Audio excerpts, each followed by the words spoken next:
In the late spring of 1973, Black Sabbath was at a crossroads.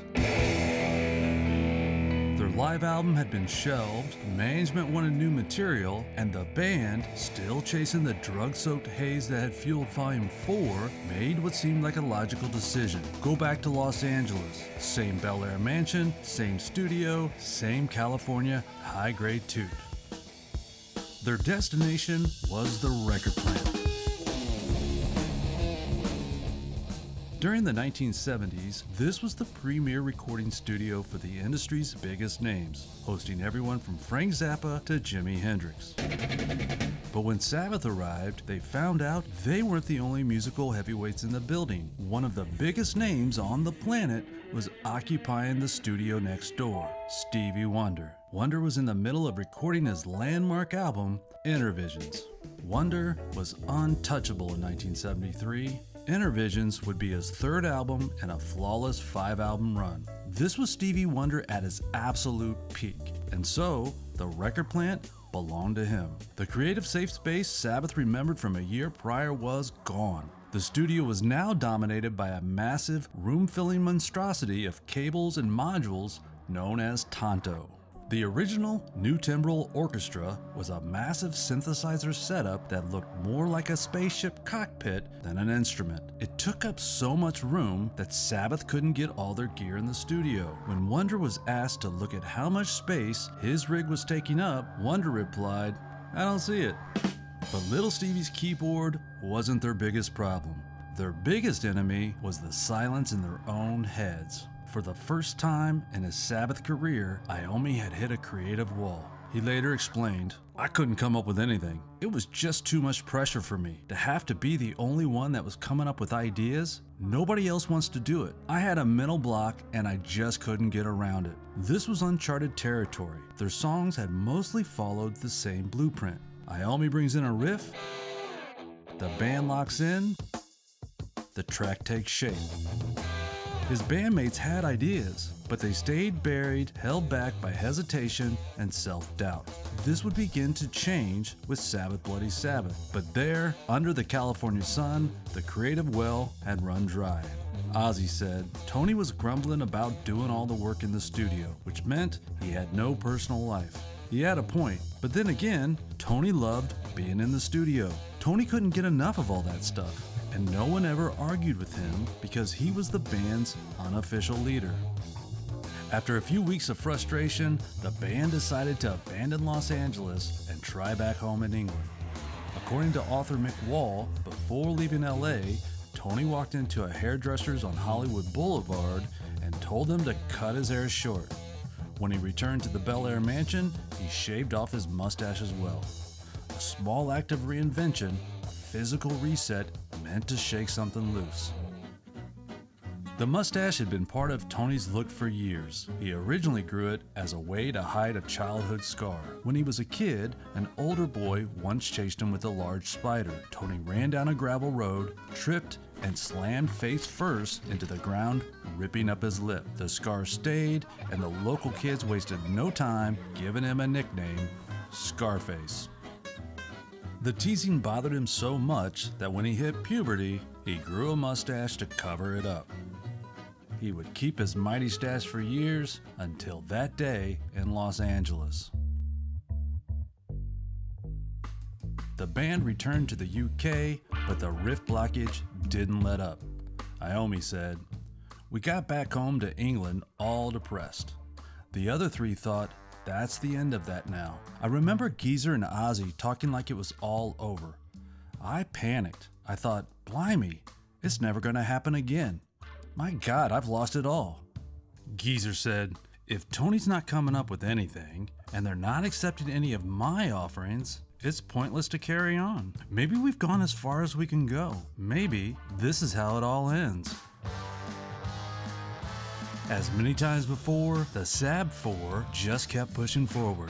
That next push was finding a place to rehearse and write. They chose Clearwell Castle, a mock Gothic mansion in Clearwell, Gloucestershire, on the edge of the Forest Dean. Secluded and removed from the noise, it gave them the space to regroup and write the next album without distraction. Clearwell Castle had been privately owned by Frank Yates. Built in the early 18th century, the castle was already some 250 years old when it came into his hands. His father had worked there as a gardener, and Frank himself had been born within its walls. In 1953, the former baker purchased the property for £3,000.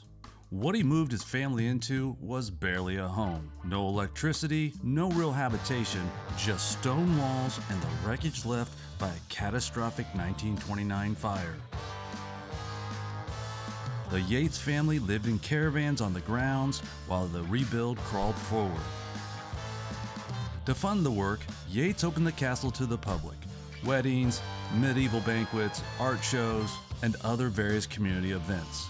Word eventually reached the music world, and in 1971, Badfinger became the first notable band to stay there. They remained for 6 months and was even offered the chance to buy the place for £30,000. They considered it, but decided to pass on it. No matter where you go. Black Sabbath arrived in May 1973. Just months later, Deep Purple would use the same walls to unveil their Mark III lineup, introducing David Coverdale and Glenn Hughes while rehearsing material for Burn. Throughout the decade, Clearwell became a quiet refuge for rock royalty, Bad Company, The Sweet, Led Zeppelin, and others. Ozzy himself would return in 1980 to rehearse with his Blizzard of Oz bandmates. It should be noted that the castle's current website, now primarily a wedding venue, claims that Led Zeppelin, Badfinger, Deep Purple, Queen, and Whitesnake recorded albums there. That's not accurate. There was never a recording studio at Clearwell. When artists did record there, they brought in mobile recording studios and parked them outside. Of the bands mentioned on their website, only Whitesnake actually recorded an album there. Queen as a band never stayed there, and the other bands mentioned only went there to rehearse and write new material. Sabbath didn't go to Clearwell to record an album. They went there because they needed a place to write and rehearse. And it was during these early rehearsals that Clearwell Castle began to reveal another side of itself.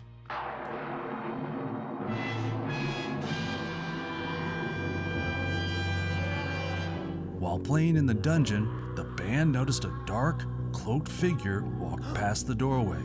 Assuming someone had wandered into the castle, Iommi and one of the roadies immediately gave chase. They followed the figure down a corridor and watched it enter a room at the far end. When they rushed inside, the room was completely empty. There were no other exits, no places to hide, no logical explanation for where the figure had gone. When the castle's owner, Alice Yates, was asked about the incident, her response was delivered casually. It was simply the castle's ghost, a figure said to appear from time to time. After that night, Geezer Butler chose not to sleep in the castle at all, driving home every evening instead. As the tensions lingered, fear gave way to something more familiar. Playing pranks on one another was already part of the band's dynamic, long before Clearwell Castle and long after it.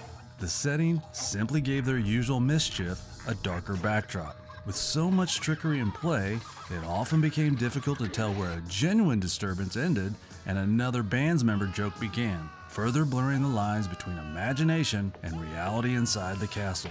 Okay, you've had your fun. Another room carried a darker legend. The castle's owner warned Bill Ward that he might experience something unusual while staying there. She told him about a maid who had once lived in the room, became pregnant by the castle's owner, and ultimately jumped from the window with her baby, taking both their lives. According to local lore, her ghost was sometimes seen running through the room before leaping again. Disturbed by the story, Ward slept with a large dagger beside his bed. When Iommi asked him what he planned to do with it, Ward began to answer, only for Iommi to cut him off. "Bill, it's a ghost. How are you gonna stab a ghost, for Christ's sake?" In reality, the band had nothing to fear from the castle, but the castle had something to fear from them. One night, Ozzy fell asleep in front of the castle's large fireplace after stoking it too high. Ozzy said, "All I can remember is waking up at 3 o'clock in the morning with a funny feeling at the end of my leg, then jumping up, screaming, and hopping around the room with his flaming boot looking for something wet to put it in. Everyone else thought it was hilarious. The geezer just looked at me and said, 'Got a light, Ozzy?' But the smile was soon wiped off his face when an ember flew off my boot and set the carpet on fire. Ozzy ran and got a jug of Bill Ward cider to put out the blaze. In a castle that had already come close to being lost once to fire, the greatest threat wasn't something lingering in its walls, it was from having Black Sabbath stay there.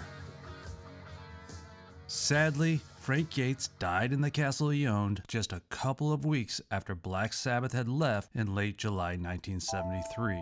Unfortunately, I couldn't find the cause of his death. If you like my Black Sabbath videos, please check the description for ways to support the channel. This is basically a one-person operation, and your support will directly speed up the release of the other episodes in this series. Listen, I know money's tight, it's all good if you can't do anything or if you don't want to buy any merch, etc. But to those who can, I really would appreciate it greatly.